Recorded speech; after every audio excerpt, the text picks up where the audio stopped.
Zimbabwe says about elections. Let's give a round of applause to VoteBot.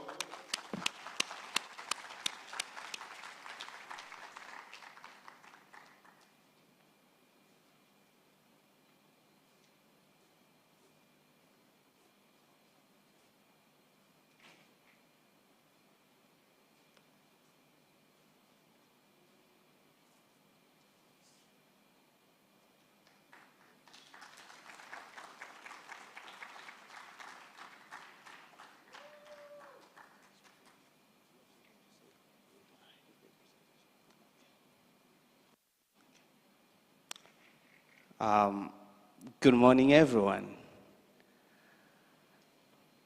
Good morning, everyone. Thank you very much. First of all, I'm very much delighted and I'm so thankful to the Lord God in heaven for allowing me to be here and for the opportunity to be a winner. So many people are doing so many amazing things across Africa, but I don't know why our initiative was chosen, but I'm so grateful. I'm also grateful to the organizers of this event, the Deep Learning Indaba, and the sponsors, Mozilla and Black in AI. I'm so grateful. I received an email whilst I was in the US that I had won the award, and I just didn't know what to do. I was surprised. I was happy also at the same time.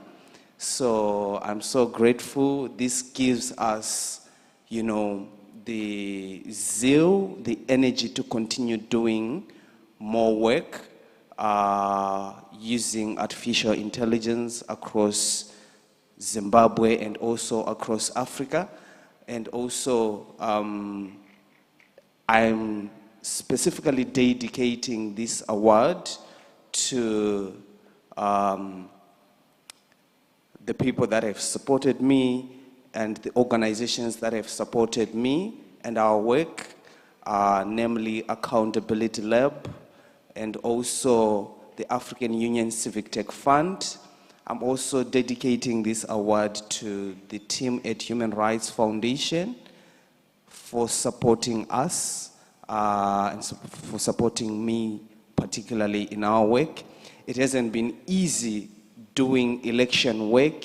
You know, the tense environment, not just in Zimbabwe, but across Africa, that comes along with doing election work. But I'm so grateful that I'm here today. Thank you very much. Maybe we can ask him one or two questions before he leaves the stage. Is there anybody who wants to ask one or two questions before he leaves the stage? Any questions?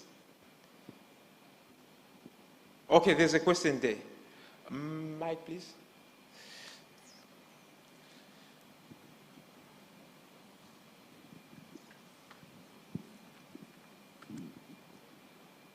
Thank you. Thank you and congratulations, first of all. I've got a question about the uptake. Since there was just now a voting process, how many users of your system did you get in this period? Thank you very much. So we started this initiative in February 2022, and we were working in partnership with African Union Civic Tech Fund for 9 months. And within 9 months, we were able to reach more than 15,000 people. And our focus mainly was in rural areas. That's why we chose to deploy the solution on WhatsApp, because data indicates that there is more usage of WhatsApp in Zimbabwe. So the uptake was beyond our expectation, because we really didn't think that many people would really want to interact with our platform, given also the fears that come along with disinformation or misinformation that the government is watching. So, or the conversation that you conduct on WhatsApp. So we were surprised with the uptake. And in 2023, the numbers increased to more than 23,000. So that's, yeah, that has been the uptake so far. Any questions?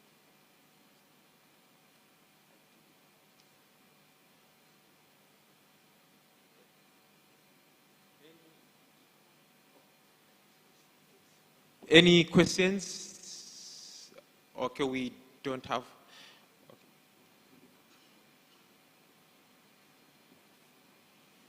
All right, let's clap for our winner.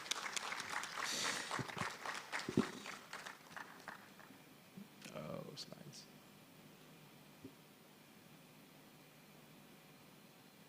All right, so the second winner is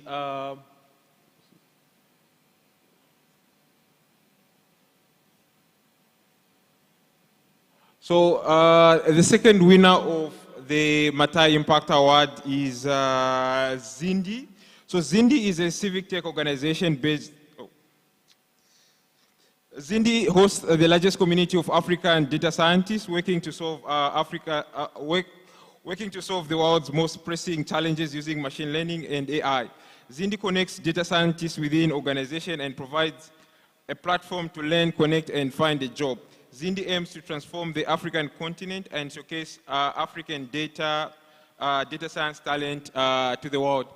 I'm super proud to be a Zindi ambassador myself. I've benefited from their works, and it's an honor for me to be presenting this award to Zindi. Can we give Zindi a round of applause?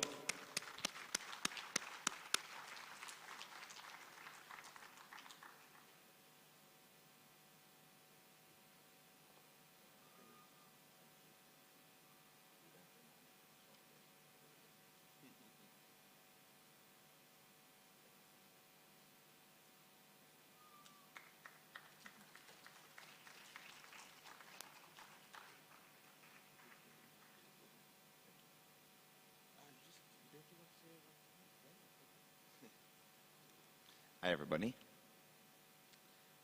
Just want to get my notes here.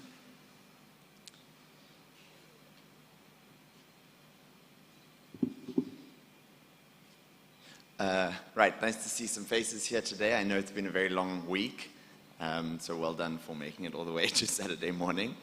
I'd like to obviously start by saying a very heartfelt thank you to the organizers of the event, and the organizers of the award and the sponsors, Mozilla and Black and AI. Also, congratulations to our co-winners. It's awesome to see the work that you guys are doing. I would also like to say thank you to the organizers for such an amazing event. It's been a really special experience for me to connect with all of you, and I'm sure you all feel the same way. I can carry on? Cool.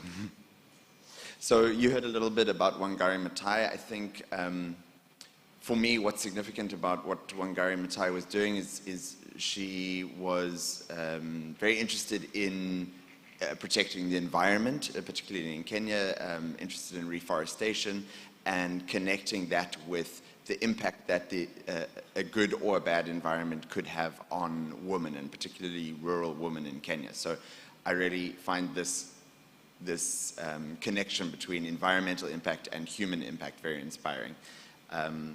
As mentioned, she was the first East African woman to receive a PhD, also the first African woman to win a Nobel Peace Prize.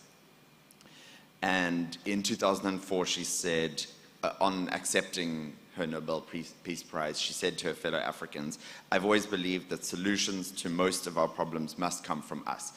And this is exactly the ethos that's informed Zindi, the founding of Zindi, and continues to inform us today.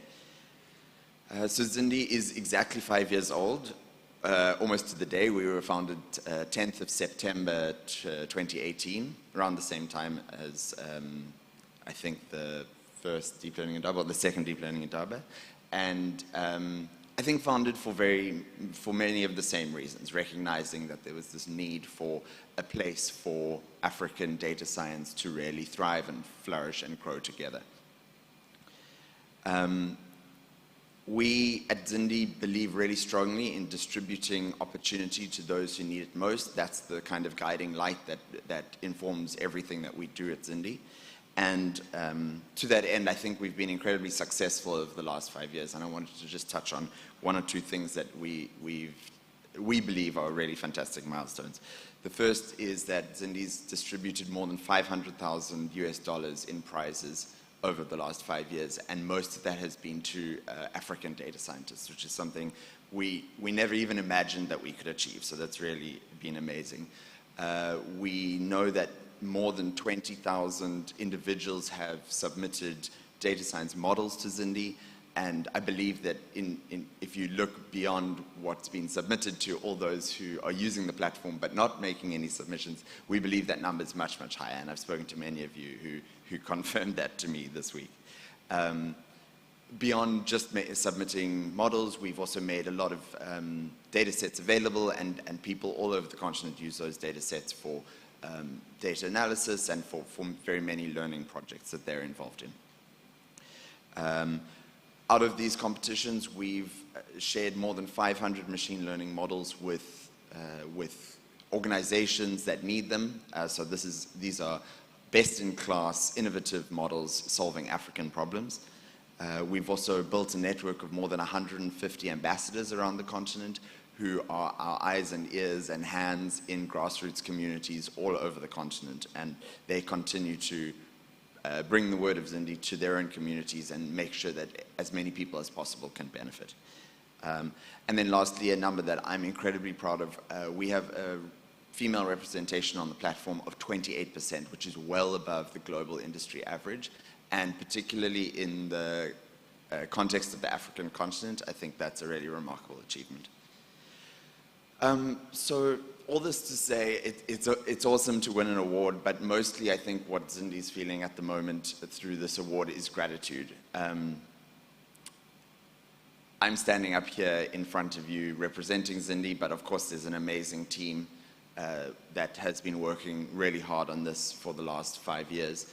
I have to particularly mention our founders, Selena Lee, Megan Yates, and Eko Duka, for their vision and their guiding hand through this journey. We have an incredible team that puts their heart and soul into the work that we do to try and keep building and growing and supporting all of you in your data science journeys. We also have the support of a truly remarkable network of organizations, communities, and individuals, of course. AI Ghana, AI Saturdays Lagos, Women in Machine Learning and Data Science, and so many more. I mean, more communities than I can name standing up here. Lastly, I think an enormous debt of gratitude is owed to the individuals that make up the Zindi community, what we call our Zindians. The fact that so many of you show up to add your energy and your passion and your hard work to make Zindi what it is, it takes I'm speechless. Like, that is just incredible. It's such a vote of confidence in what we do, and it keeps us going. So thank you from the bottom of our hearts for showing up and contributing to the platform.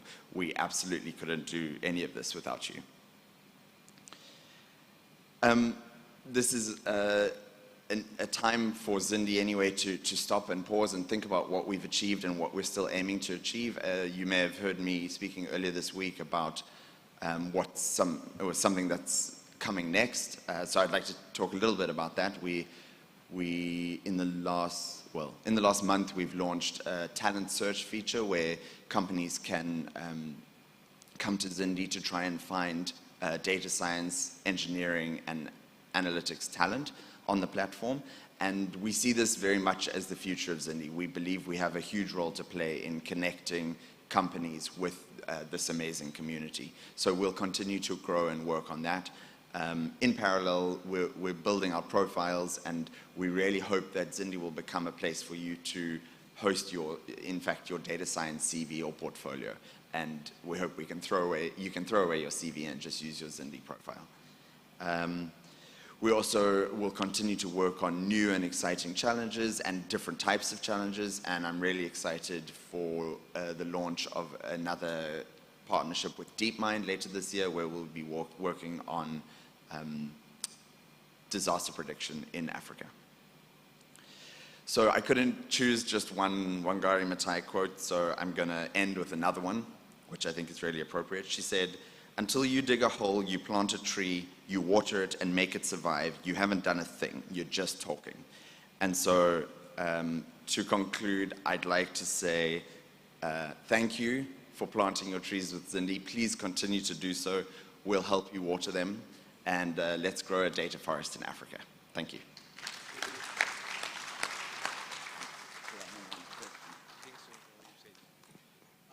Is there one or two questions for Paul? Yeah, I have a question here. Thank you. Okay. So, Paul, I'll take it. I have two questions. The first one is about the ambassador program. So, could you please, in short, talk about the application, the process, and the final decision? How you guys decide if this is gonna be ambassador, this is not, etc.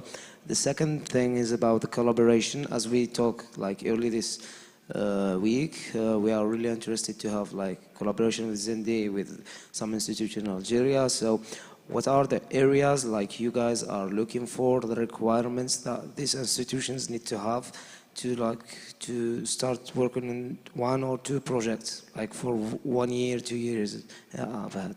Thank you. Great, thanks for the questions. So ambassador program, we have an application process. It's open right now.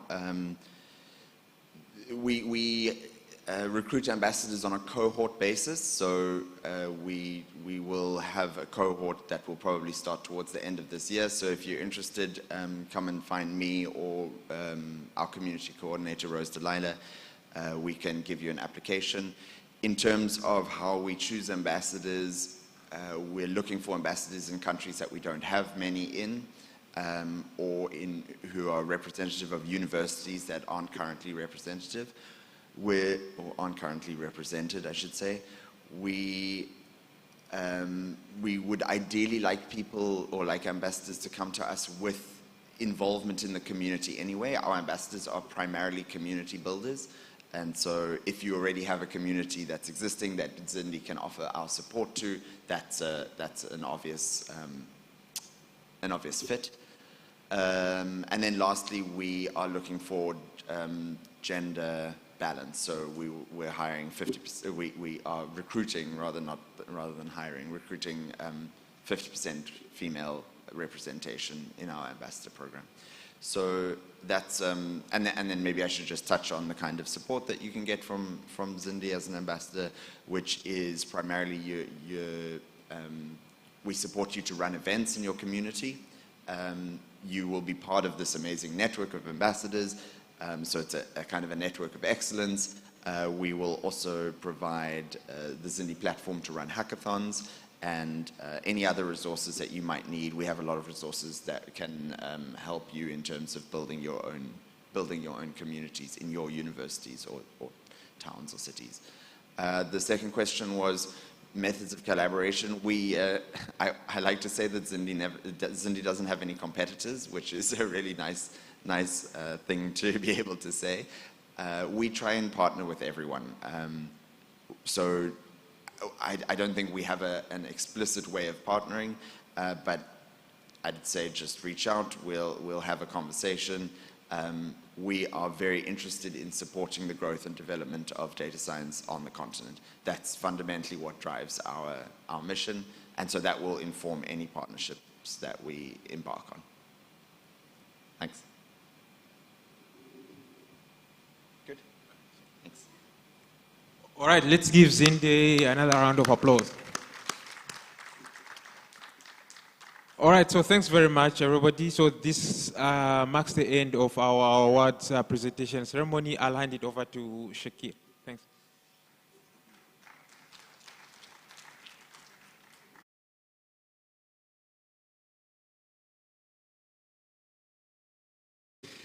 Her spirit was always about the value of community service and the power of every single one of us as individuals to make a change in our world and especially in the countries that we come from.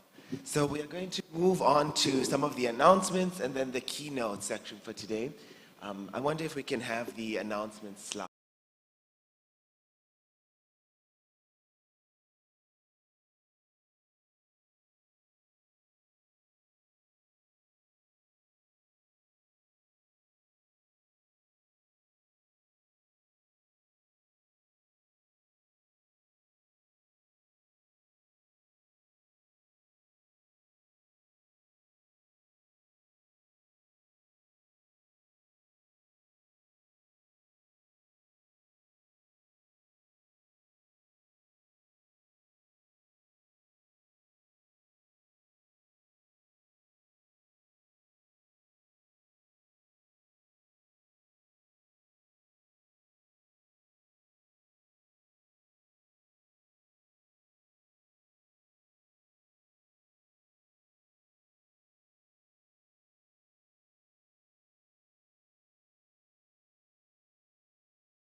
so many amazing roles and contributions. She is a research scientist at Google Brain and Google DeepMind. She is a founder and an executive director of ML Collective, which is one of the amazing community groups we recognize and we are partnered with and that we consider part of this Indaba community, Indaba spirit.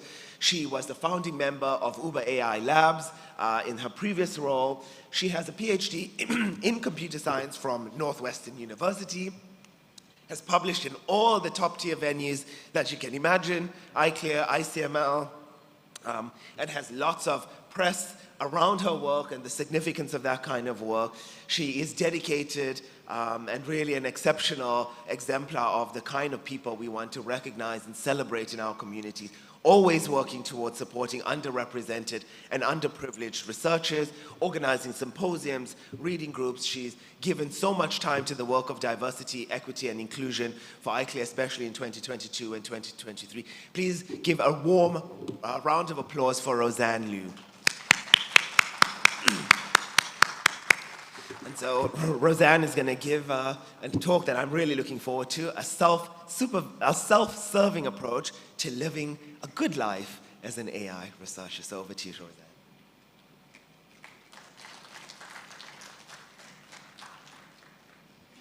And now we have one more deck to switch.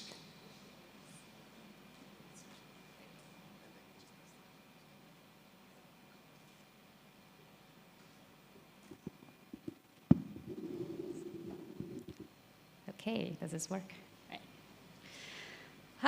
Right. I still need to get over the embarrassment when people read my bio. I don't know how people do that.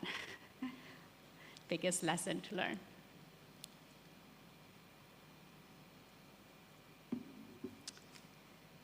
Thanks all for coming. Last day of Indaba, and the Saturday, and early morning, and the rain. I don't know how you guys do it.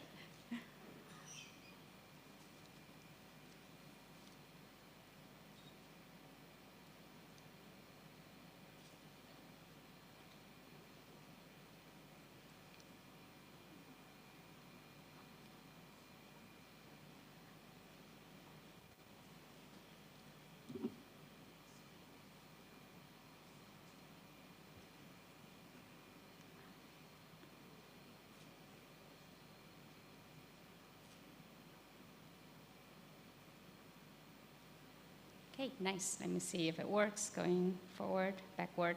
Nice. Okay, cool. Let's get started. Hopefully this is a light topic to cover the last day. I don't want to go too technical.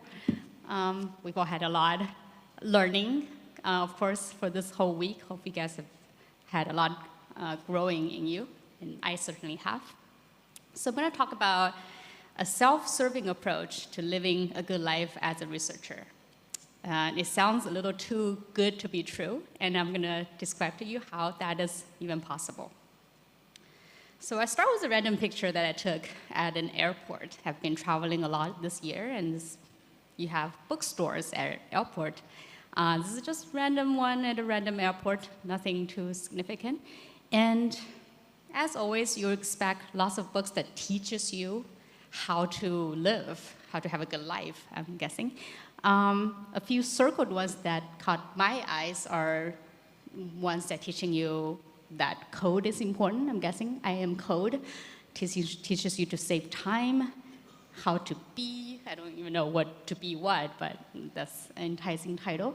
How to focus, how to not get unstuck, how to get over this bleh feeling, how to feel better or feel more positive, how to move, how to be able to move, and all kinds of self-care, all kinds of books like that. I guess you're familiar with this. And if anything, a random snapshot at a bookstore sometimes is more representative of our cultural norm than anything else. So hopefully that's something that we know that the humanity as a whole is going through, that we're all trying to grow in different ways, and there's so many axes that we have to make growth happen. That got me thinking, if we have a bookstore dedicated to ML researchers, which is the community that I care about, people who are doing machine learning, trying to publish papers, trying to engage in research community with community work, so that kind of people, in both academia and industry these days, So if we have a bookstore for those people and we have a display of these bestsellers for them, what would you put on the display? I can think of these few axes, again, dimensions for people to grow. You would need to learn how to read papers as a scientist, as a researcher. You will need to know how to code, because machine learning is in computer science. You may want to learn how to form ideas.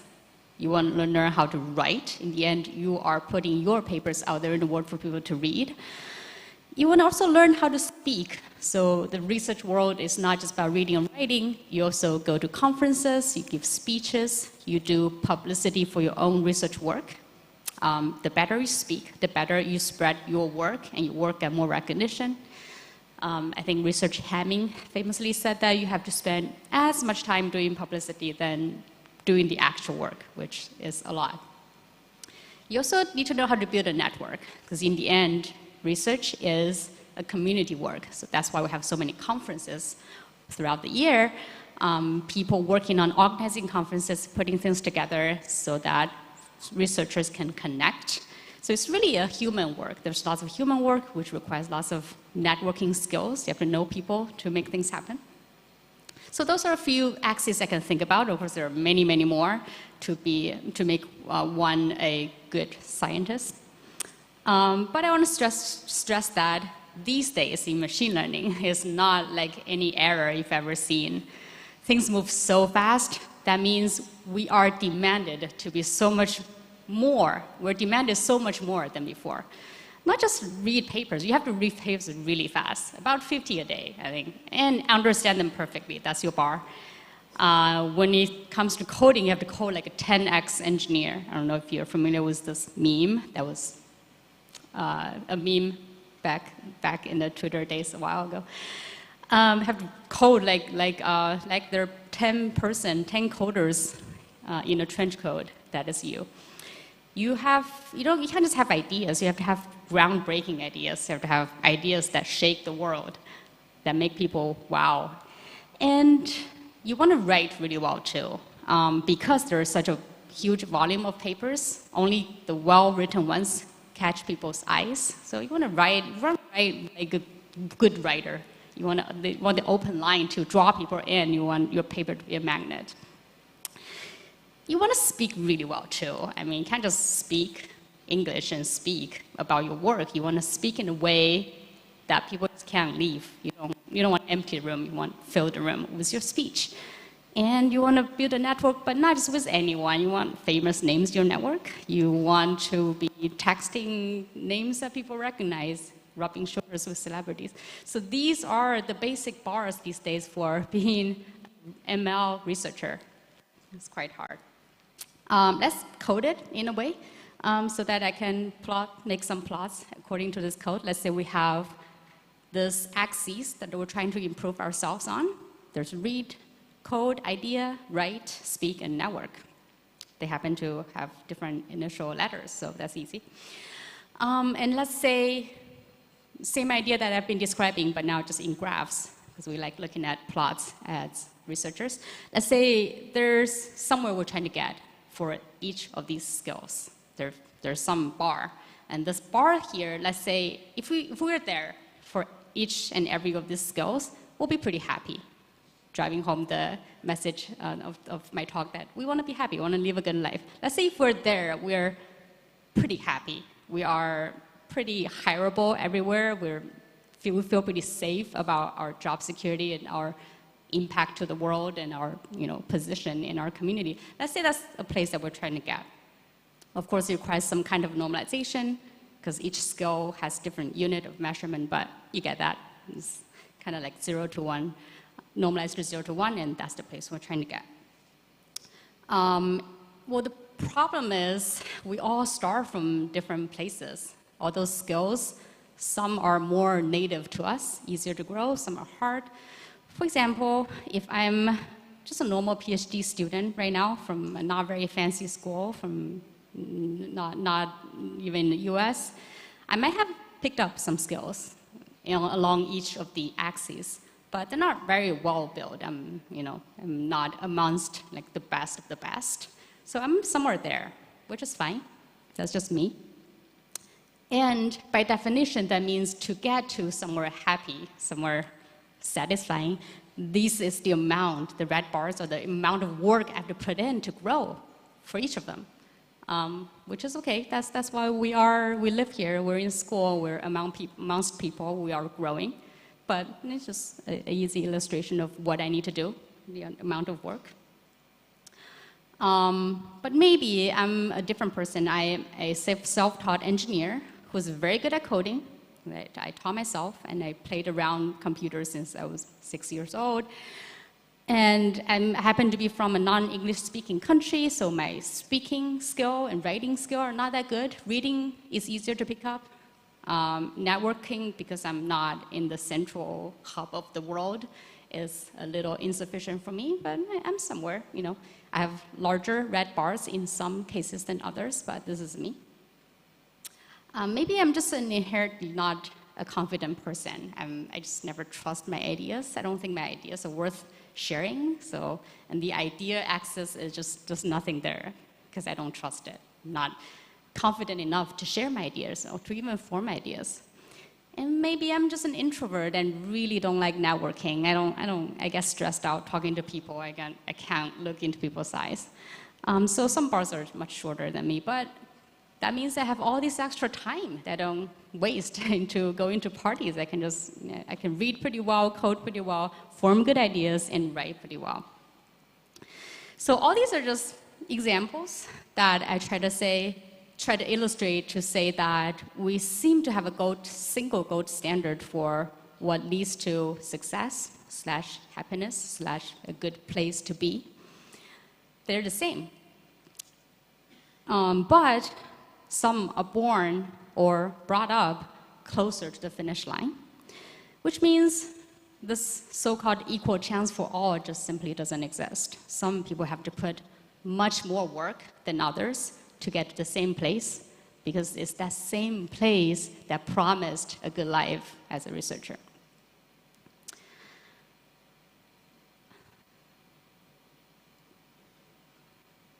Well, while those axes might seem more legitimate, well, you do need to know how to read and write and code. Those are fine, but there are also some other axes. They're more hidden. People are not talking about them explicitly, but they're there. And they're not legitimate standards. They are just absurd ideas and biases in all of us that we use to judge people. There are ones like, you want to have a simple name. I mean, I go around Africa these days and I see all you guys have beautiful, beautiful names, but I'm sorry, to the Western standard, they're not simple enough to remember. That's why all the Hollywood stars, I mean, back in the days, they pick a very simple name. They abandon their own name and pick a very simple name. Even modern era stars, I think Leonardo DiCaprio was advised to drop his last name and pick just something really simple, like John Wick. If you look around in the machine learning world, it's 2023. We're in this very modern era, but a lot of stars have simple names. Do you know why? A lot of good machine learning researchers, because their names get them ahead. I'm sure open doors for them. Not that they're not good. They're very good, but their names add more things to their resume. So sorry you're already falling behind. I mean, me as well. Name's too complicated. Well, my point is my name is complicated and my last name is too common. So already falling behind. You also kind of want to be born in a historically favored race and gender, like the type that if you had a choice, if it's laid out to you before you were born, you'll be like, I'll go with that one. You want to do that. You want to have a lot of confidence in whatever you do. And despite your actual capability, you want to speak and present and show yourself in a really confident air.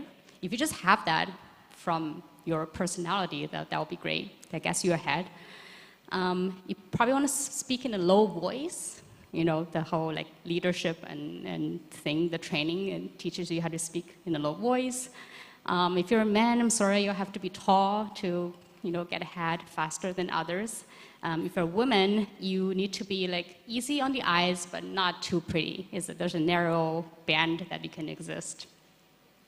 What I'm saying is like these things, if you're not there, you also, are falling behind. There are many, many things that holds you back and weighs you down. Well, but, this idea is not new. We know that life is not fair.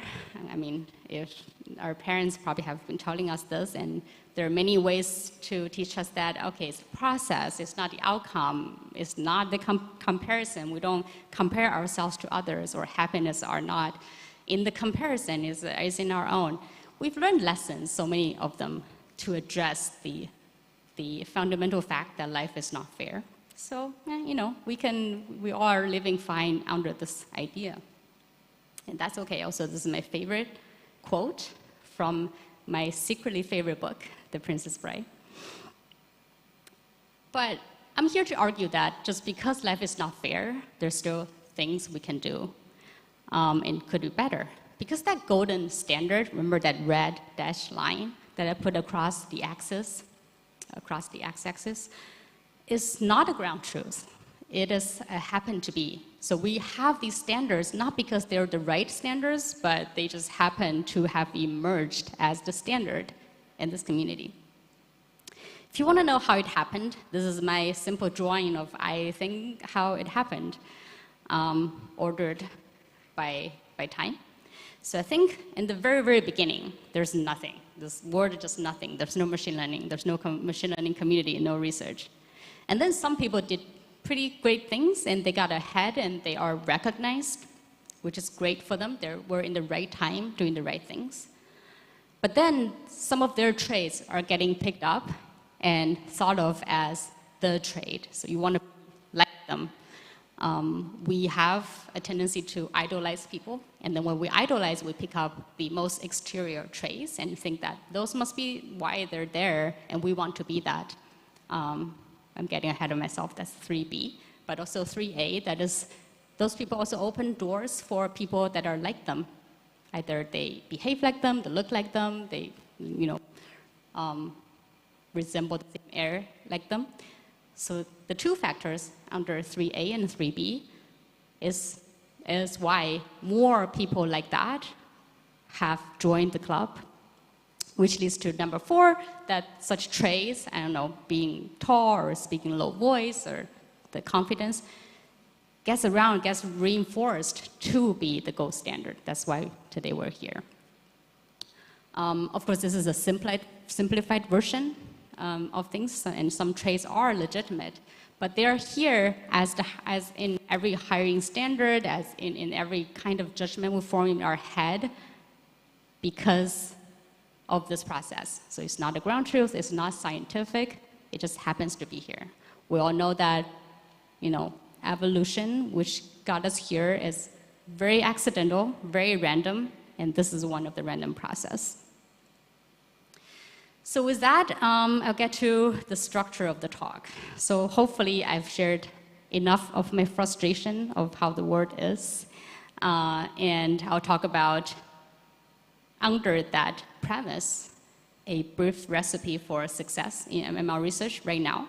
Right now we have a recipe that we ask people to follow, which later I'll argue that it's not great.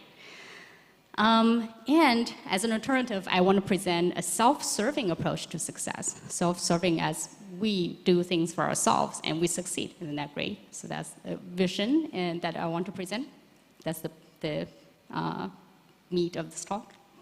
I'll talk a little bit about ChatGPT because we are at a deep learning conference. I mean, you can't avoid the topic. I kind of want to address elephant in the room and what that means for us in terms of living a good life. And in the end, I'll touch some real research questions because I will, by that point, I'll start feeling a little insecure if I'm just talking about philosophical topics and I might not be recognized as a researcher, which I'm still very insecure about. So to address my own insecurity, at the end, I'll talk about some research topics, right? Cool, okay, so a brief recipe for success. I already talked about a collection of skills, but collection of skills is not a recipe. A recipe has to have an order. Anyone who cooks here knows that, there's the first thing you do, second thing you do. For example, if you want to be born in the West and speak English, and that's like first and second and things that you pick up That's your recipe, and to get somewhere you like. So, but to be real, this is a real recipe for a good scientist, a stellar scientist candidate. If you have this, you probably have a pretty good life. So the recipe goes, you want to have a good education record. You want to be from an elite school. You want to work with a famous advisor. You want to have flawless grades. That's just basic. That's your foundation model that you pre-train with. In addition to academic record, you also want a lot of internship experiences while at school. So every summer, you kind of want to go out and join an industry lab, earn some money, and have some just great industry experiences, have that company's name on your resume. You want to have about 3 or 4 of them. That will get you, somewhere pretty happy. And I'm talking about training of a scientist, so you're like publishing, hopefully you're publishing at school. You want to form a pretty solid publication record by the time you graduate.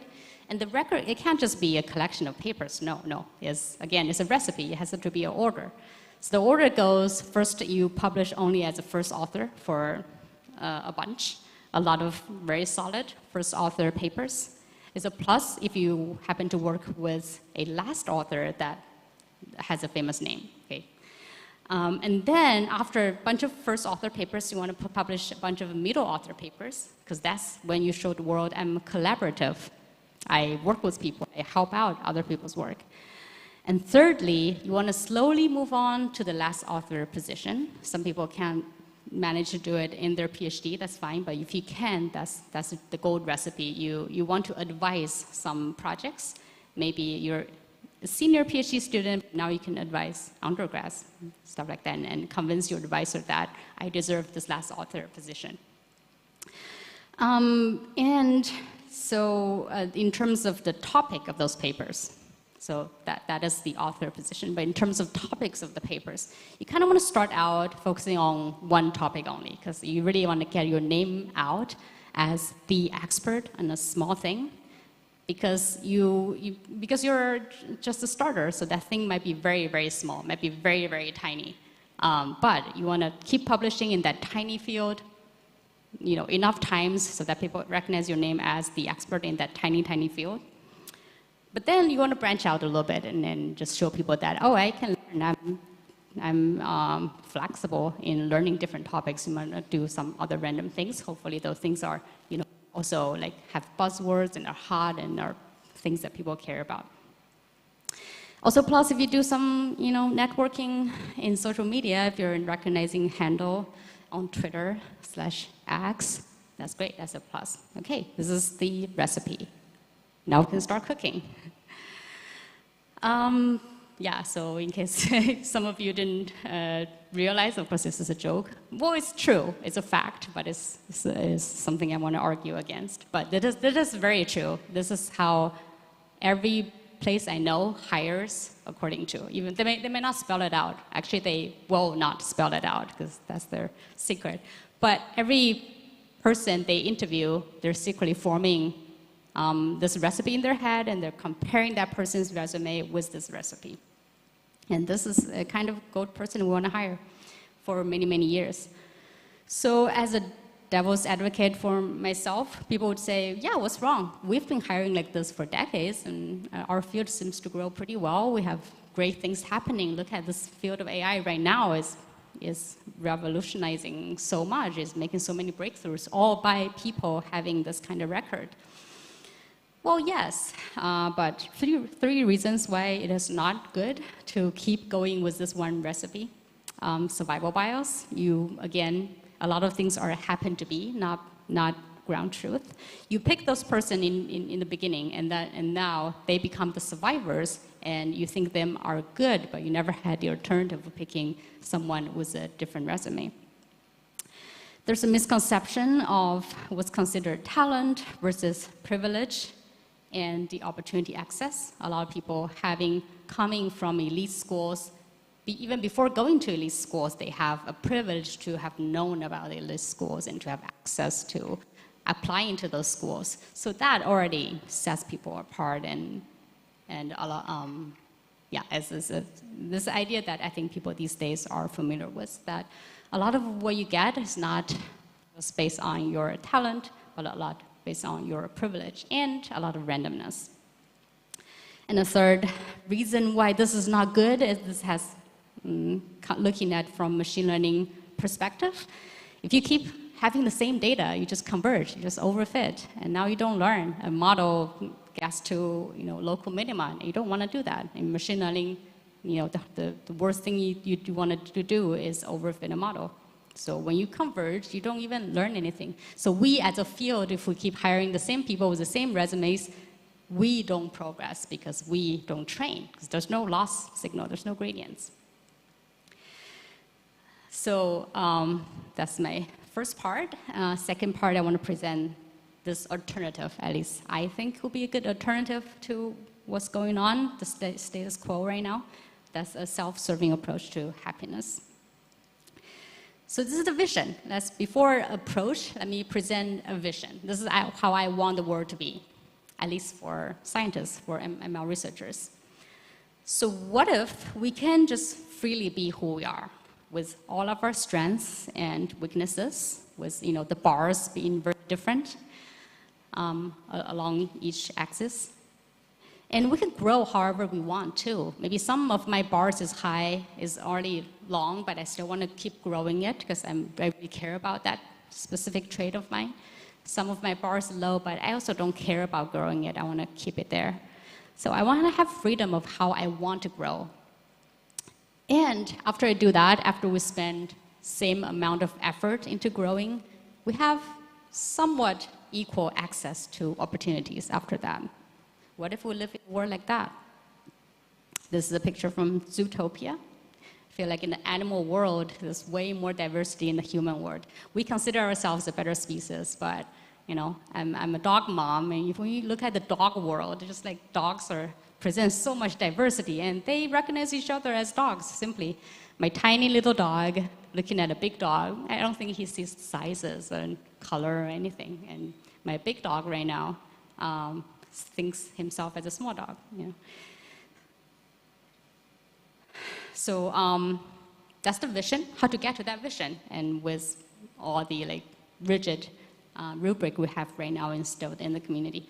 So there are two approaches. Whenever you hear there are two approaches, you can almost be sure that one is top-down, one is bottom-up, and it is the case right here. So one is top-down. You want to change the standard. You don't want just one dash red line across the x-axis. You want lines that goes up and down. Maybe when you start right there on the top left, maybe going to the top right would make you a good candidate.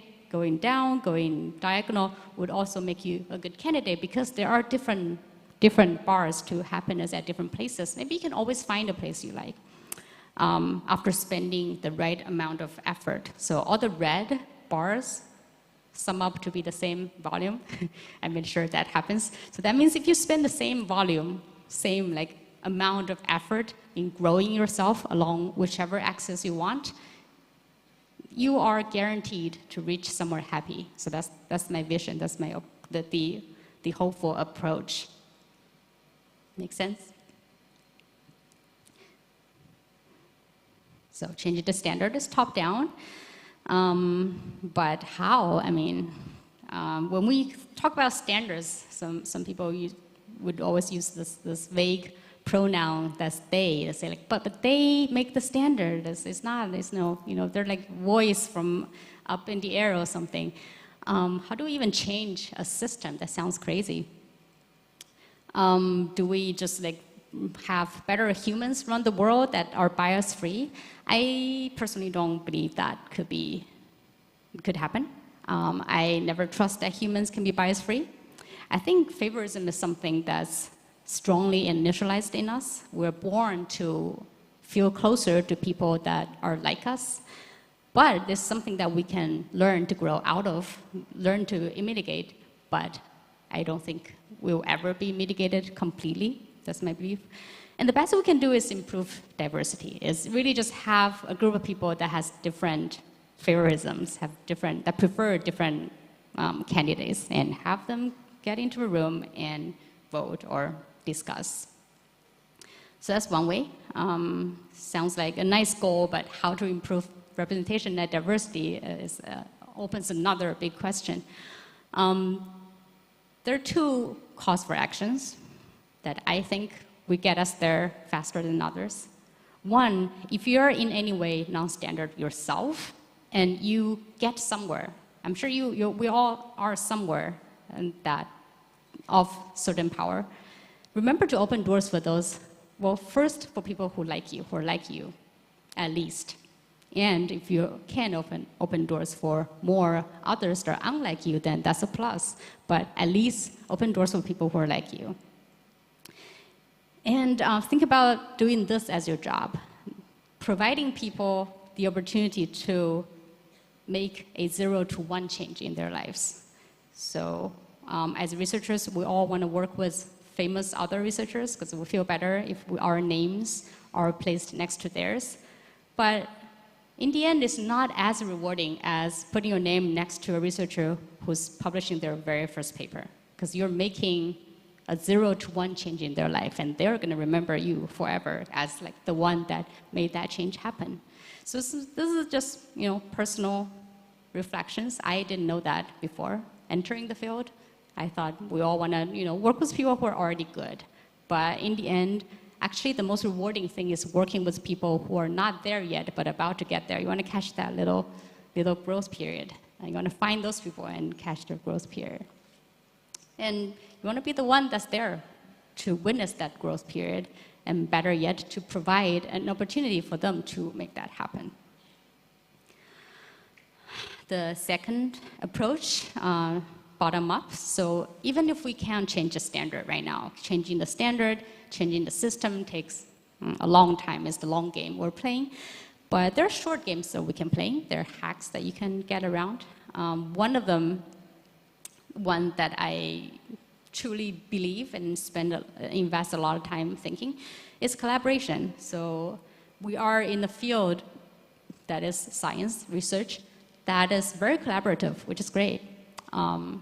Not every scientific field is like this. So I grew up reading philosophers' work. So all the philosophers, when they publish, they're just single author, because this is their philosophy. And all they do, of course, is just thinking. They don't run experiments or anything. So their work is also of a very different nature.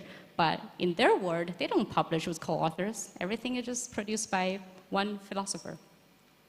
From many years ago, I don't know what philosophy is like these days. So we should feel lucky that we're in a field that encourages collaboration. All the papers have multiple authors, which is great, because if I look like this blue bar, all I need to have a solid workout that covers all the axes of skills is to find someone that looks like green. And it doesn't have to be, they don't have to look exactly like the green. That's their minimum, right? They can have higher bars in some axes, because never hurts to have more skills than you needed. And that's just like an easy hack. When I was entering machine learning, and I was talking to my uncle. He's a famous scientist, but in a different field, in medical field. And I told him that, I don't know, I have so much to grow. I'm not very good at math.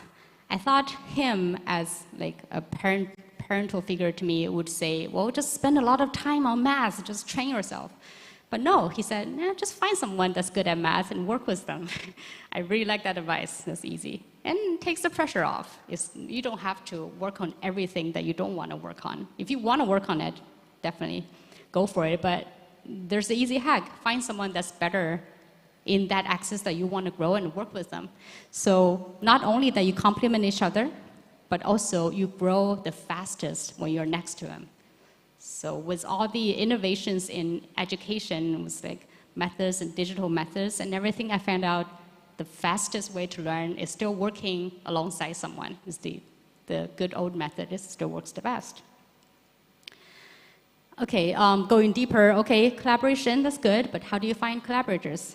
There are two ways. There's the formal way of employment. Any place that's an organization, that's a company, is basically structured to how people work together, at least the good places.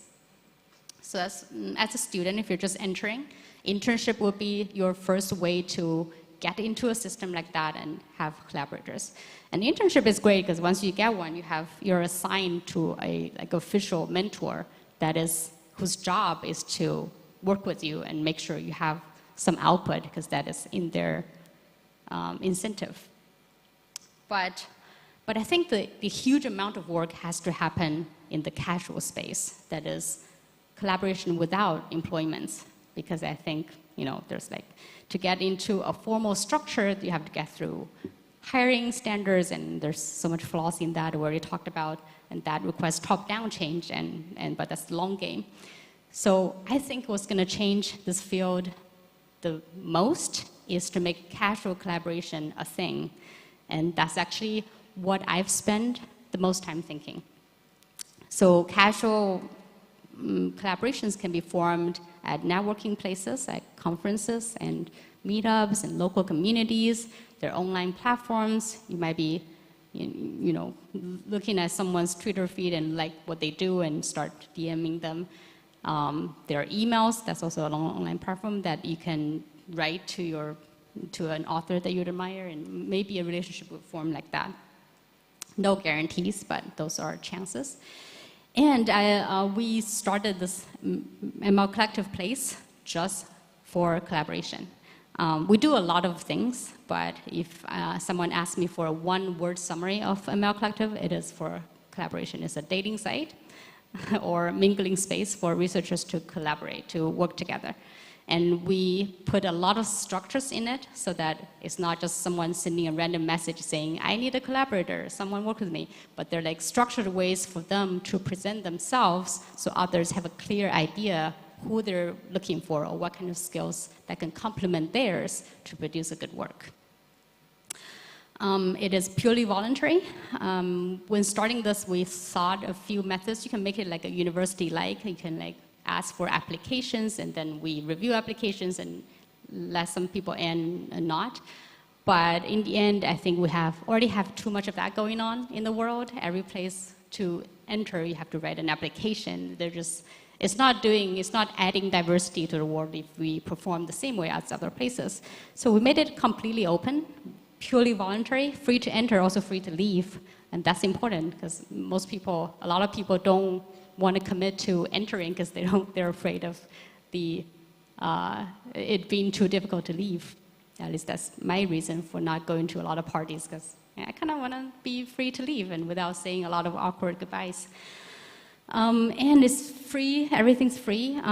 More than free, we're trying to give people money and resources and backing them to stay. So it's the opposite side of free.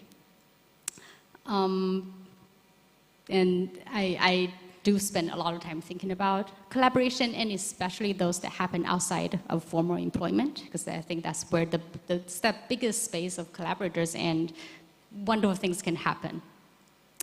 I think about the kinds of collaborations in the context of machine learning research.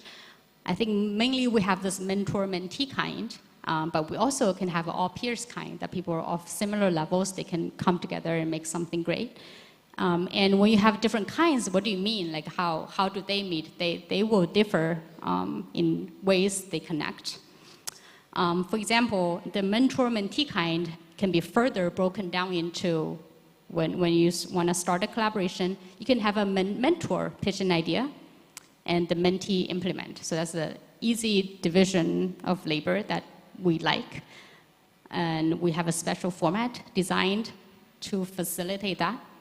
You would also have cases where mentee pitches an idea. Usually they pitch the idea alongside a first implementation and some preliminary results. And mentor comes in to give advice, and eventually maybe they work together. And they both contribute to the technical part of it, but initially it was presented by a mentee. Here I use mentor-mentee basically to differentiate just the seniority, how much knowledge you have in the field, but there's not a clear line. Anyone can be a mentee in one pair and a mentor in another pair. So there's all peers kind, people just come in from similar levels experiences and they work together. So there are two formats that I think drives home the idea of thinking about different kinds and designing different methods for them to connect. So in the mentor pitches idea, kind. We designed a special format called Request for Plot. We had actually a session earlier in Indaba of a bunch of Googlers presenting RFPs. That's like a trial run for this idea. So the idea is that when the mentor presents and pitches an idea, we ask it to do one more step of work, not just the idea. Mentors are great at, experienced researchers are great at pitching high-level, abstract, vague ideas. But we ask them to do one more step saying, okay, if I want to take this idea and make it real, what's the first plot I need to present you? What are the things I need to plot? Without experiments I need to run, but like what's the first goal? The small, bite-sized, achievable goal I need to do. So it's a format specially designed for this purpose. And for the other kind, right now we have this event called Research Jam. So people grab a spot and present their work in terms of the idea, the preliminary result. Sometimes it's just the idea, and that's fine. And potential mentors may be browsing those short presentations and find people that they want to help advise. And peers would also be browsing those presentations and find their like-minded collaborator. So there are two kind of innovations that we're making in the field. But then there are more questions to be thought, like how to get started. When do you call a collaboration a collaboration? It usually doesn't start with the first email. First email, just random chatting, and you have like more chats going on at some point. I think in either of their heads, they think that, okay, this is a true collaboration. And from then on, maybe they start booking recurring meetings and making it more like a real collaboration. When does that happen? What's the natural moment for that to happen? As we all have busy lives, and it's very hard to gauge the opportunity cost that you can spend on someone that's a stranger to you. So those are problems that we have to think about. How do you add trust to the whole process, especially when the community is like entirely open, there's no bar to entry at all, which scares people because there's a lot of risk that you meet someone that don't work out. After you commit, how to maintain the commitment, how to maintain the momentum. A lot of research work has to do with keeping the right momentum. How to do that? How to strengthen the tie again when it's purely voluntary. When people can just leave, they don't have an obligation to keep working with you when you don't. We're not coexisting in the same structure, and that's scary. So that's like a lot. I have lots of thinkings in this. I don't have it written down in a formal way, but we can chat about that if you want after this. And for now, I like this quote, and this has been my inspiration of trying to make this work. And this quote talks about how friendship is voluntary and how that's both good and bad, and just very beautifully written. The same thing that makes friendship so valuable is what makes it so tenuous. It's purely voluntary. You enter into it freely without the imperatives of biology or the agenda of desire. Officially, you owe each other nothing. I feel like this is the place that I'm trying to get with collaborations, whether it's good or bad. Any kind of mechanism comes with pros and cons. So this is just beautiful in its essence, but it has, of course, downsides. It makes you feel unsafe and insecure when you're in the collaboration. But maybe that's good, and that's the place that you want to lean in and try to work with, because that's, if everyone's comfortable with the kind of purely voluntary collaboration, and that's, we can massively scale it. All right, we're talking about self-serving, and I want to say that doing MLC work is actually my self-serving method to living a good life. Because I'm a non-standard candidate, and I can't prevail with the standard route, so I've had to go this way. So it's both like I had to go this way, and also it's my calling. I mean, you never know which one's the one that drives you ahead, but doing this is basically I'm doing this for myself, is what I'm trying to say. because I'm not a standard candidate, at any moment in my career, I don't really have a killer resume. I'm like a mediocre candidate in every period of my life. For example, I had a ECS undergrad from a pretty good school in China, but computer science is not something I naturally know how to do. Basically because I'd never even had a computer before I was like 21. For a lot of reasons, but mostly just like lack of awareness. I think that was early 2000, and I lived with my mom. I was raised by a single mom, and we just, we're not aware of the technology happening outside of our little circle. And just as simple as that, so I never bought a computer at home, and I've seen people using computers, and I have no idea what that was doing, what that was for. And that's why when I go around these days in the machine learning community, most people share their first interaction with computers is like trying to program a calculator or playing a game when they're 6 years old. I can't relate, and I feel such an outsider. I don't have that experience as them. Does that do anything bad to me? I think so. I think I don't have this warm feeling when I think about computer engineering, I think about programming. I can do it. I've built up enough skills because I've moved far away from then. But I think this initial warm feeling that you can trace all the way back to your childhood sometimes is great to have. I think that provides enough energy for you to go on because you just like doing it. And you don't even understand why you like doing it because it traces all the way back to your childhood. But I naturally don't have that. My childhood has lots of books, so I have very warm feeling towards writing and reading, which I'll explain how I strengthen that later, but that's my natural place to be. I had a rather long PhD compared to other people. I had 2 attempts. I was in one school. I was deep into it, but then didn't like it, so switched to another school, which sets me back 3-4 years. I didn't list it here, but that's also the reason I have 0 internship, because at my second PhD, all I wanted is just to graduate, looking at all my peers already having jobs in big tech, and I'm still in school.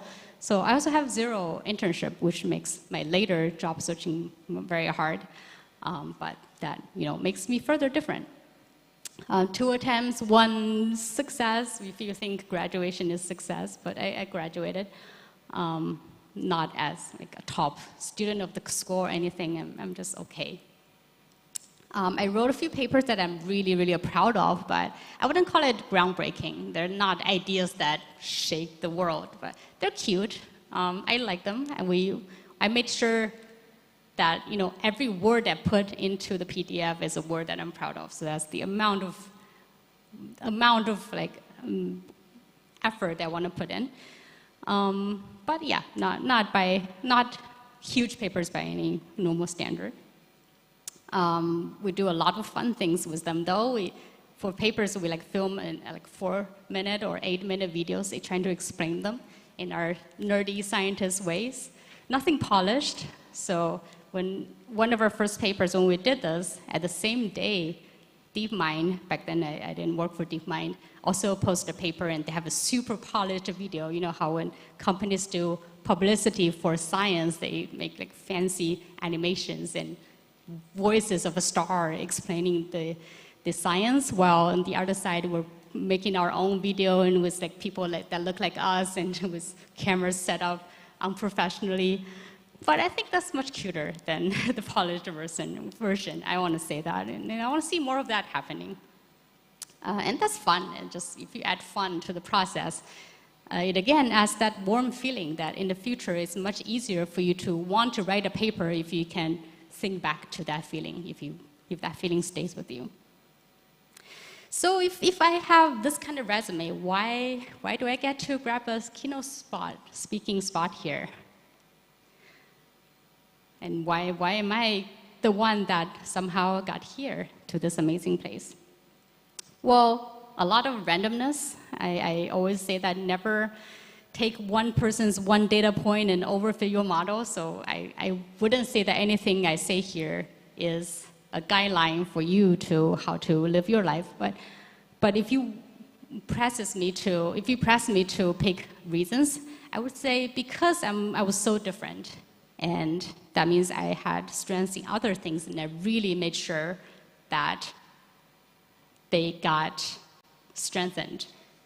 So I like reading and writing. They give me warm feelings. At some point, I was organizing a reading group, and I write a weekly email to all the subscribers telling them, this week we're reading this paper, or someone's presenting this paper.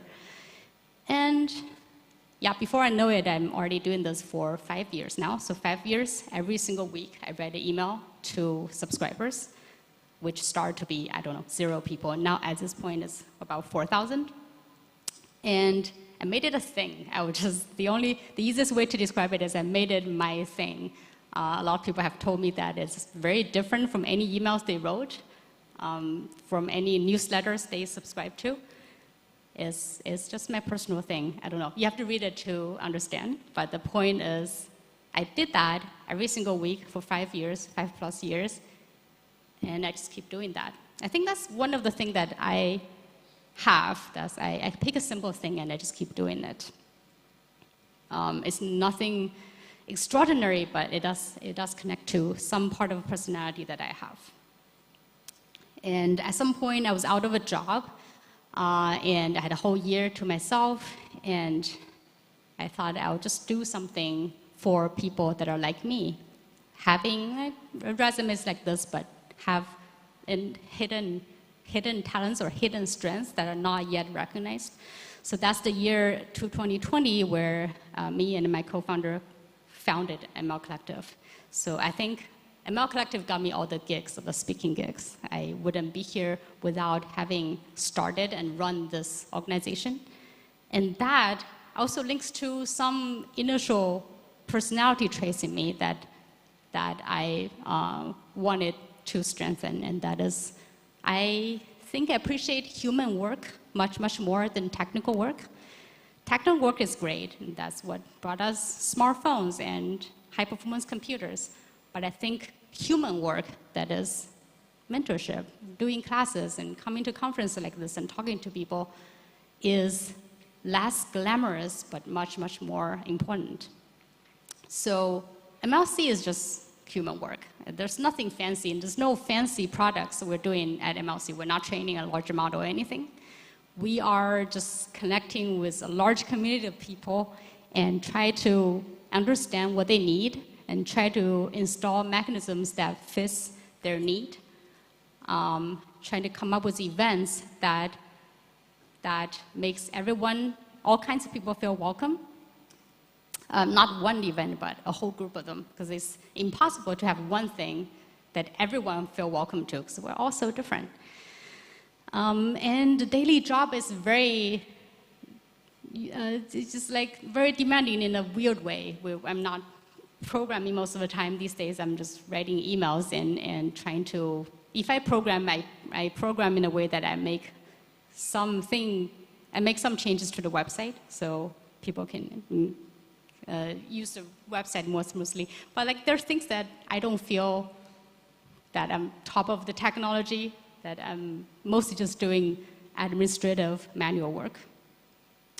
But that links to my true belief that human work is more important than technical work. And again, that goes back to my root belief, which is self-serving. Because if you're doing something that's aligned with your value, with yourself, with your belief, that's a way of self-serving. Then you keep feeling better. Because that's what I call it, self-serving. A while ago, someone surfaced this idea called the authentic career to me. I think he coined the term. It's not something that's out there. And I really like the term. I think one way to describe what I want to do for the world, if I can leave the world with some kind of impact, is I want to find a way that everyone can have their authentic career. If any of you think about just like the best job I can have, if you look at this job description, you'll be like, that is just designed for me because I am built with all these traits. I want everyone to be able to find that, which means there shouldn't be just 1,000 jobs out there. There will be like all kinds of things that just customize for each of us. So at this point, I can tell you about what my authentic career is. I am running MLC right now. I'm also a researcher at Google DeepMind, which is like pretty good deal, but to be honest, it's not. I still have a long way to go. I consider myself still early-ish career-wise. So I want to describe you my wildest dream in terms of what kind of career I have. I shared these slides beforehand online before this talk, but without speaker notes, so people looking at the slide would have no idea what I'm about to talk about. So this is just reserved for live audience here, and whoever's watching recording from the future. Hi, future people. So the other day I was talking to my friend Sarah Hooker, some of you might know, and we're just like trading travel plans because we are traveling, both of us are traveling a lot this year. And she said she's heading to Thailand, and I was asking, oh, why? She said she knows someone who gave up a Bay Area job, high-paying, researcher job, to teach in Thailand. So that line just stayed with me for so long. I kept thinking about it. I think I want to do that, not just for Thailand, but I want to be able to travel to remote countries, beautiful places. This is a random picture from Greenland, by the way, but could be anywhere, and run classes there. I want to run, it can be class or it can be like a connecting session, or like Indaba, when it's that big, but initially I'm thinking of something small for like, I don't know, a month. But every year, maybe I do 4 locations a year, 4 random remote places. I run classes there for people who want to learn, I don't know, right now it would be machine learning, but when I achieve the dream, maybe it's 20 years later, maybe the field is already different. But whatever that I feel comfortable teaching and organized teaching. And the best part is I ping my friends in a circle like Sarah, who are willing to go there with me. And so every location now have a bunch of experts, just like how Indaba invites lots of great people here. I tell them that you can come with me to this remote country and stay for a month, and we put a curriculum together. Or if it's not a class format, if it's a more research format, maybe you come here, we listen to a bunch of research presentations, and we work with them for a month and try to help push their research forward, whatever format that suits the need of the local community. I want to do that. And plus for me, I get to travel. I get to just ping people and tell them, do we want to come to this thing? And make excited people come with me. And every place hopefully gets like a batch of different researchers that I want to form close relationship with anyways.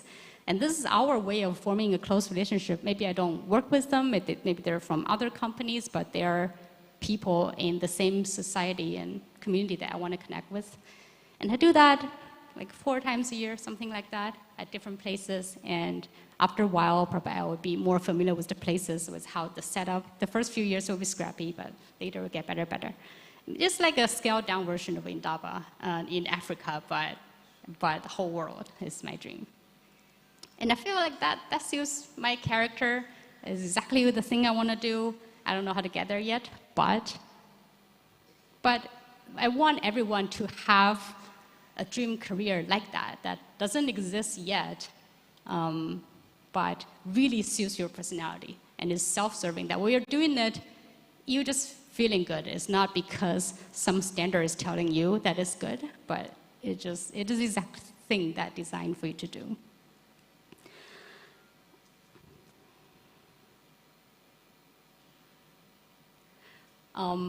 So that's, I brought up the term authentic. One note on how to stay authentic. You would think it's easy to be authentic because you're just you just keep being you.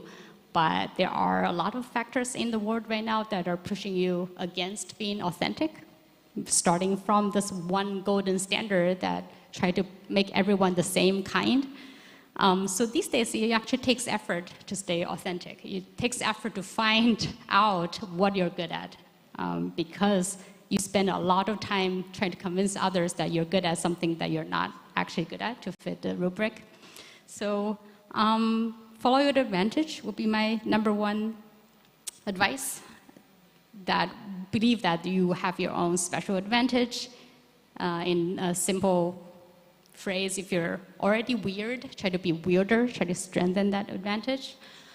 It's my second time in Africa this year, and going around, at least one advantage, one trait I can find in all the African friends here is that you guys have such a strong sense of community. Whenever I see you, you're never by yourself. You're always have a group moving around. And I remember seeing that back in China. I think in countries like that, when it's densely populated and people it's much easier for people to form close ties. I don't see that in Africa. I don't see that in America anymore. That reminds me of how I grew up, but I forgot that I had lost that. And it's not something that is given in every culture, so cherish that. Community is gets you ahead much, much more than other things, but people don't talk about it. Having your own friends, working with friends is just the best thing in the world.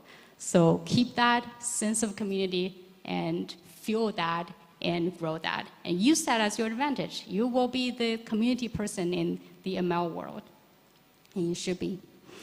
Resist the temptation to assimilate, even when the world is trying to tell you that this is the way to be a star scientist. No, don't believe in that. You have your way to be a star scientist that's different from what you see out there, but that is your goal. You want to be different so that, again, you open doors for other people that are different. While you are on this journey of trying to be you and be different, remember to share your story so people know that not everyone out there is of the same kind. They are a kind that's like you. And people will be influenced to also live truly the way they are. When I was writing this, I'm always having a devil's advocate in my head asking, wait, but all you are saying is asking us to be myself, but what if being myself is bad? What if I'm just intrinsically a bad person? What if I bring bad influences to the world? For example, what if I just like seeing others fail because I have such an insecurity and I get jealous when I see them succeed? Well, I think that can happen. I see that in myself as well.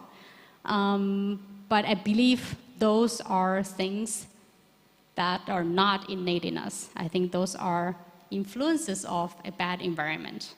A very intense environment would make you feel insecure and wanting to get ahead and get afraid when you see other people getting ahead and when you feel the race is tight and very narrow.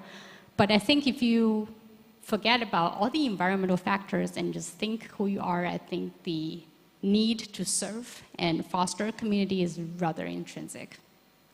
We just need to find it. So, a bit about ChatGPT. Remember this graph of how we all started at different places. And there are things that I'm born with or I brought up to already have or pretty good at. There are things I'm willing to develop. So these might not correlate with things I already have. I might be pretty bad in one thing, but I'm very interested in it, so I'm willing to spend effort developing it. Like the second bar, whatever it was, coding, I think it was coding.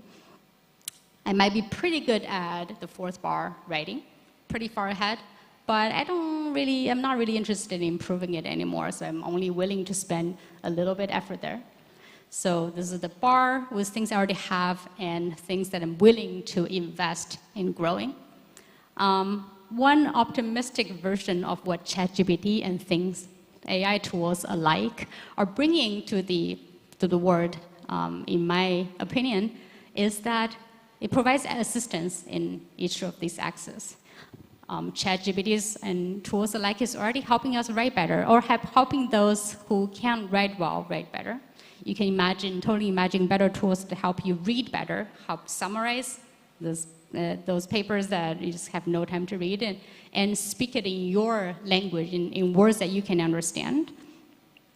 You can imagine other tools that help you. Well, we already have code tools, Copilot, to help us code better. You can also imagine other tools help you network better. I don't know what that tool would be. Maybe like a prompter that tells you people's names, so you act like someone that remembers people's names. But you can imagine AI tools that help you network better and speak better, how would a speak better tool be? Maybe an accent corrector? I don't know. But this is a future that I'm imagining that AI, when put into good use, can help us be better in each of the axes, especially the ones that we don't have a personal interest in investing. But what is this added dash line? That is, I think, the tools only gets you so far to some average place. Gets you to a place that is pretty good, but definitely that does not make you stand out. So we're still left a gap here that for human innovations, for real creativity is to come in. But I think getting people to the same average place is a good start. Smooth out the differences and roughly put us in the same starting line. Also with the advance of technology, I think, especially AI tools, I think you will be asked to take ownership much sooner because now you have help, AI agents that can complete tasks for you. So maybe what that means is you have to think in the mind of like a lab manager or a PI much sooner, from very early on. We are all familiar with this work transition of first you work for someone and then later on you get more and more agency and start running a lab of your own and you kind of start distributing work. But with the advance of AI tools, I think we might expect to start owning work and start to think like a manager or like an entrepreneur much earlier on. That's a mind shift and we probably need to get prepared now. Okay, so let's talk about some real research we have. We started late, so I don't know how much time we have. But so with all these changes and with all this grand vision of having a self-serving career and living a good life, what topics should we work on as someone that's just entering ML? Going back to the message of using your advantage, I think your biggest advantage as someone just entering ML is that you have nothing to lose. So for the people working in big fancy companies right now, they have a lot to lose. They have to make sure following the right recipe and training the right models. But for people that are just starting, you can think about all the fundamental problems that those people can't afford to think about.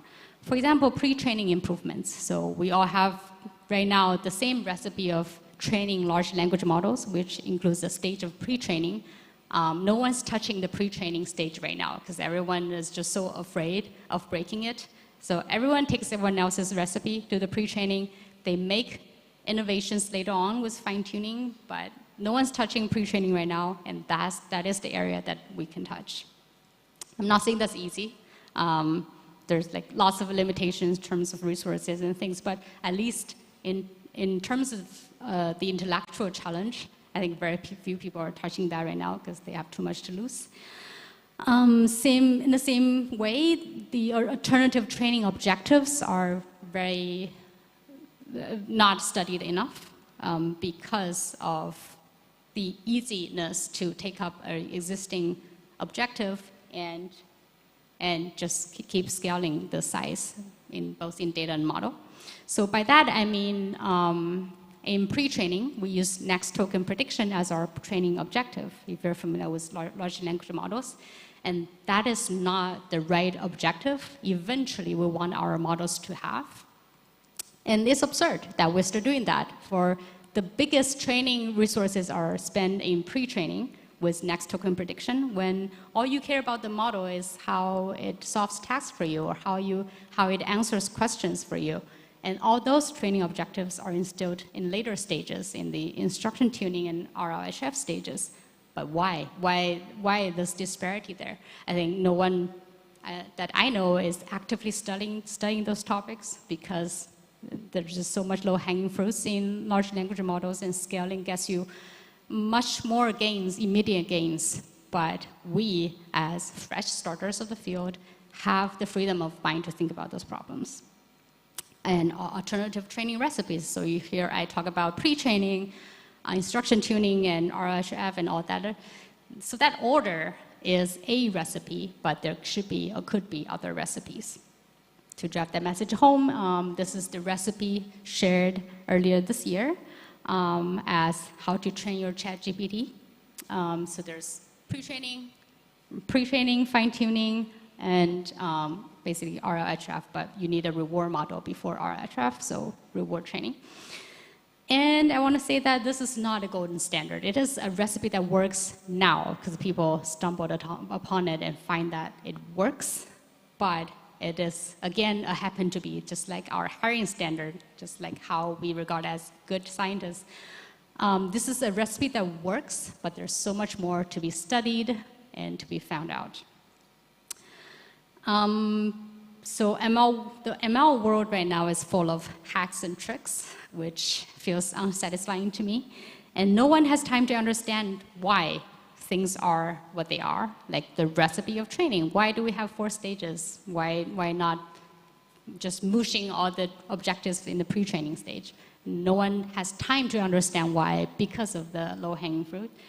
But you can bring more science to it, and that is the research direction that I think is hugely undervalued. And to do science in a self-serving way, to drive the message home, I think the best way is to follow your aesthetics.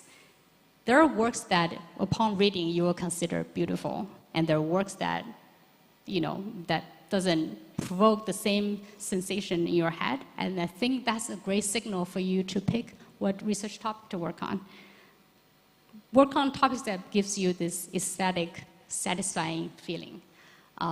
To be honest, I don't find large language models right now satisfying to me because of how I am, and that's why I said there's lots of hacks and tricks. I can work on it, but I don't think it's the true calling for me to eventually, and that's saying something because I am what I am, and you are what you are. You have your specific standards and aesthetics, and that aesthetic standard is telling you more than any other things. With that, I think I covered all the sections. So first of all, I shared a current recipe that I consider problematic. I shared a vision and approaches, but mostly there are directions that we can work on. Right now, it's not a fix yet, but it's a direction of approach we should work on to make everyone having an approach to have a career of their own, the authentic career. I shared a bit about what ChatGPT and similar AI tools is going to bring to the world and change how researchers operate. And I shared my thoughts on ML topics that are good to work on, especially that can use your advantage on. So thank you very much.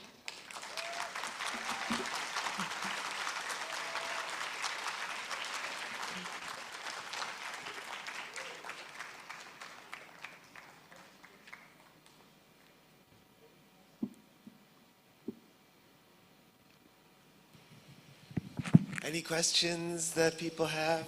There's a hand up here in the front.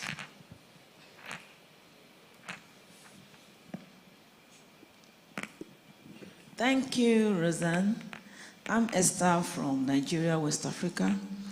Yeah, this is a good presentation, and I feel encouraged with the dented, and even as an academic, the manner you use the chart to explain, it was encouraging, so I give it to you. But my question is this. You said you don't believe that human biasness can be dealt with. And you said one way of handling such is by improving representation and diversity. Can you be a little bit explicit on improving representation in handling biasness and favorism in human?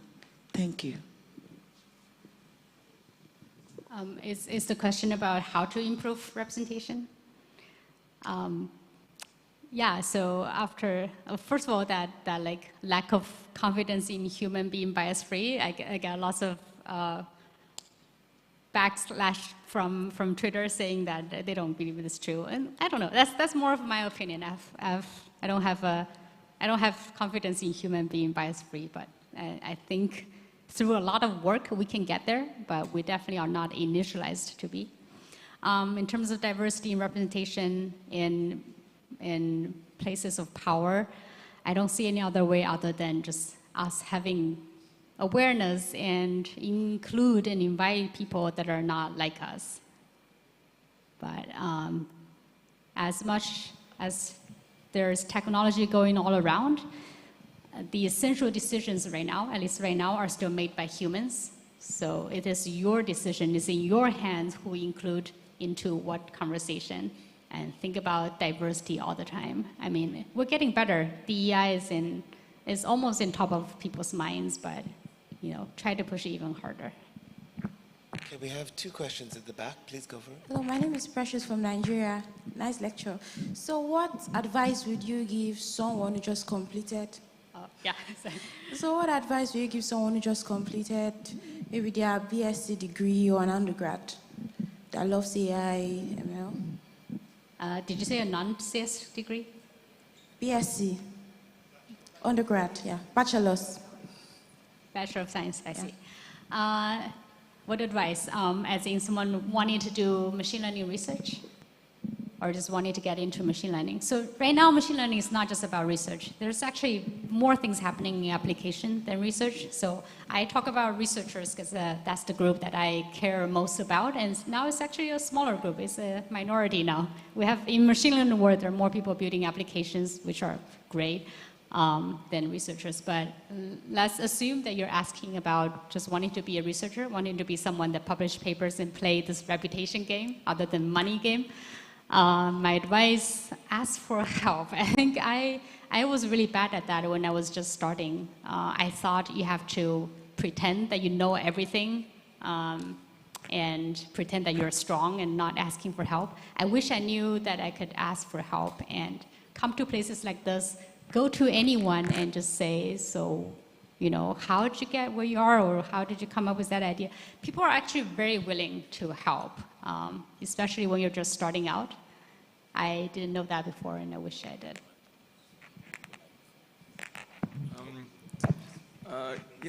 Thank you. I'm just behind her. Thank you so much for the wonderful presentation. I think you spoke about an authentic career, but your authenticity really translated as well. So I really like that this is like sort of the keynote that was chosen for towards the end of the conference.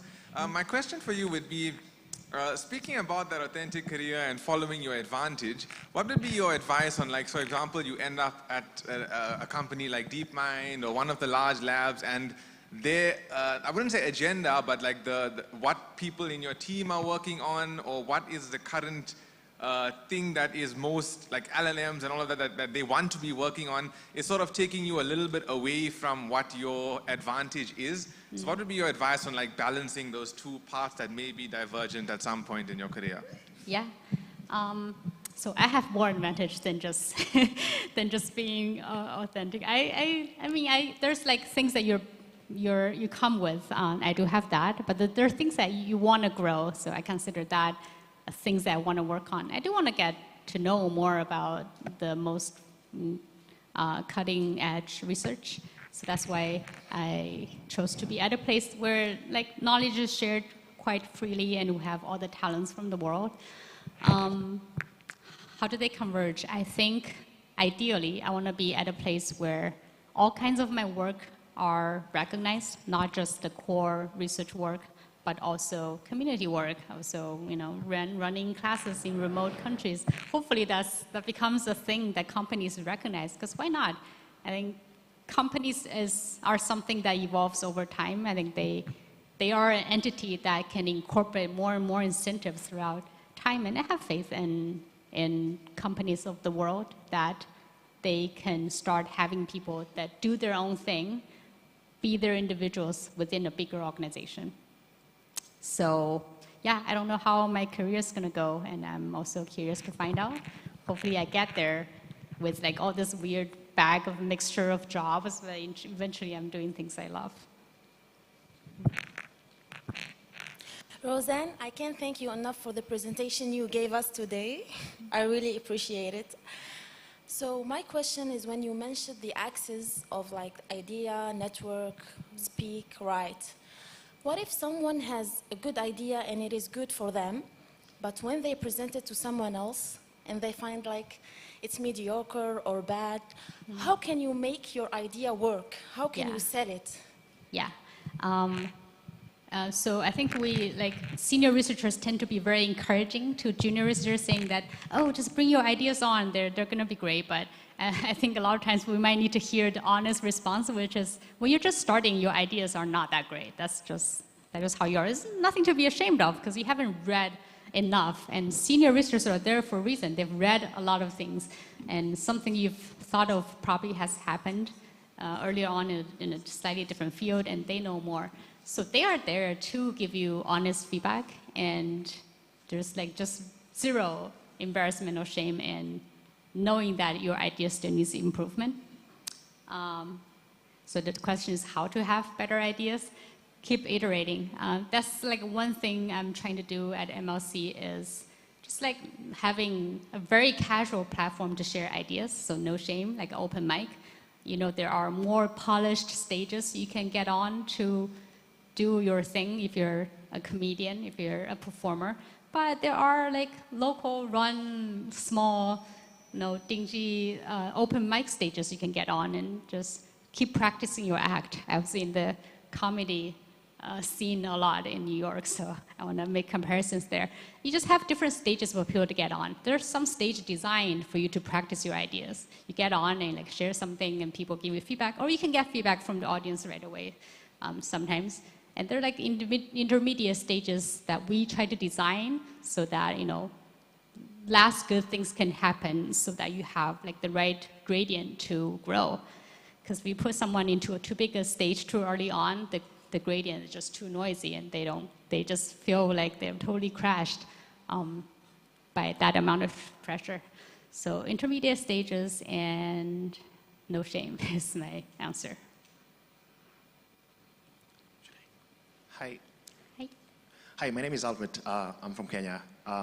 I really loved your talk. I think you speak to a lot of us here with the authentic scientists you're talking about. My question is, if you look at the star scientist that you mentioned, published at NeuroIPS, has done all this interesting stuff, right? There's a very specific kind of characteristics that are looked for there. And what this conference is, like publishing at ICML or NeuroIPS, look for. I'm wondering what you think about decentralizing that kind of power of publication and power that the prestige that comes with NeuroIPS and ICML. Do you think there are legitimate ways we could decentralize that publication so that we can have publications that, for example, are relevant here, also getting the limelight that publications that are done at NeuroIPS get? Yeah, thank you.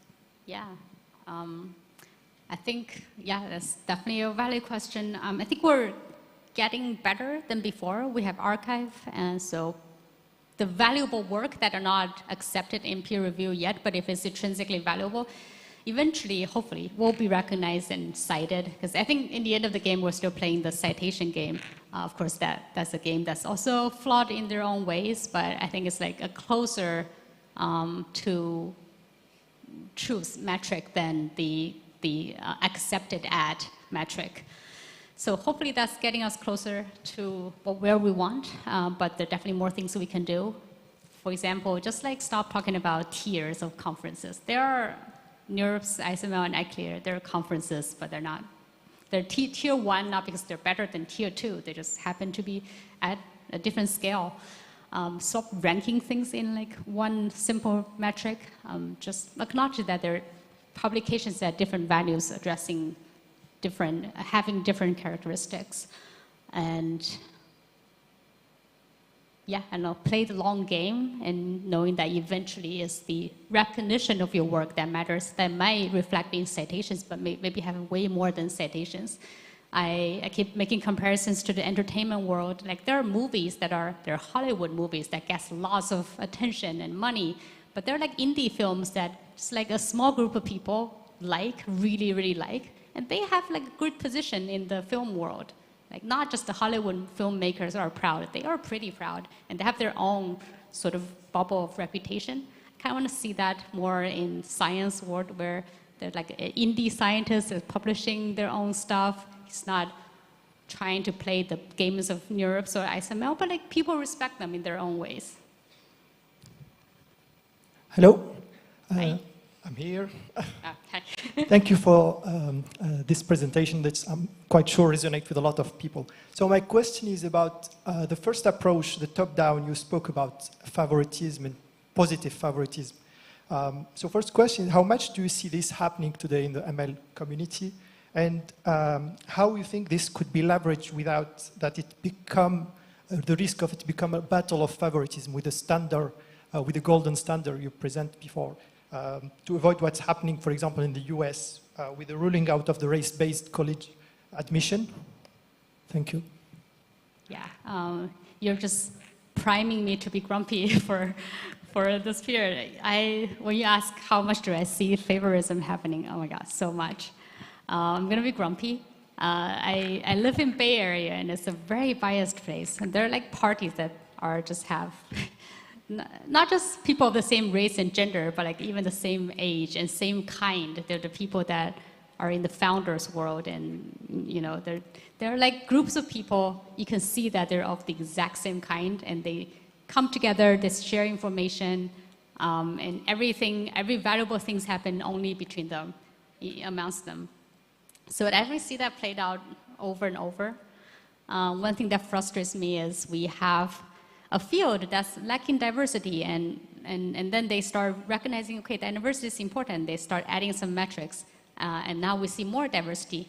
But then a subfield of that field quickly just move on to have another lack of diversity subfield. Okay, I'm gonna speak in concrete terms. We have machine learning that was lacking diversity. Now it's better, but now they formed an LLM community that's so much worse in diversity because that's their new thing, and you know, all of them are just.